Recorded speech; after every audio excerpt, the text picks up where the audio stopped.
നമസ്കാരം, തുഞ്ചൻ വിഷൻ അപ്ഡേറ്റ്സിലേക്ക് സ്വാഗതം. Saint Joseph international fire and safety academy ജിഫ്സ.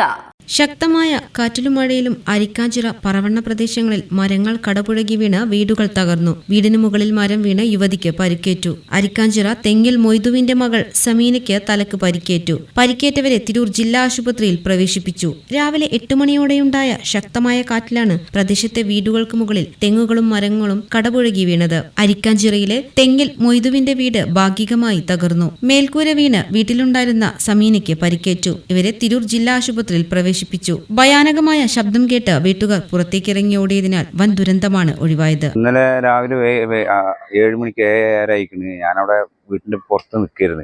അപ്പോഴാണ് ഒരു പ്രത്യേക കാറ്റ് വന്നടിച്ച് ഒന്നായിട്ട് ബാക്കിത്തെ മരങ്ങൾ മൊത്തമായിട്ട് നമ്മളെ വീട്ടിന്റെ മുകളിലേക്ക് വന്ന് വീണത്.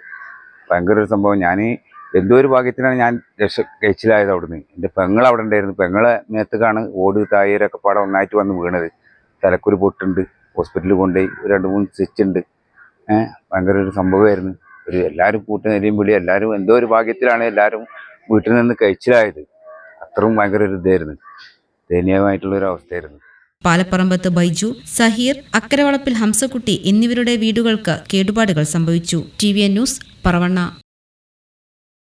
SSLC +2 കഴിഞ്ഞു. ഇനി എന്ത്? ഉയർന്ന തൊഴിൽ സാധ്യതയുള്ള കോഴ്സ് പഠിച്ച് ഉയർന്ന ശമ്പളത്തോടെ മാന്യമായ ജോലി നേടാം. ഇന്ത്യയിലും വിദേശ രാജ്യങ്ങളിലുമായി 2 ലക്ഷത്തോളം തൊഴിലവസരങ്ങളുള്ള മേഖലയാണ് ഫയർ ആൻഡ് സേഫ്റ്റി. വിദ്യാഭ്യാസ രംഗത്ത് 25 വർഷത്തെ പരിചയമുള്ള ഇന്ത്യയിലെ ഏറ്റവും വലിയ സ്ഥാപനമായ saint Joseph international fire and safety academy government of India approved fire and safety കോഴ്സുകളിലേക്ക് അപേക്ഷ ക്ഷണിക്കുന്നു.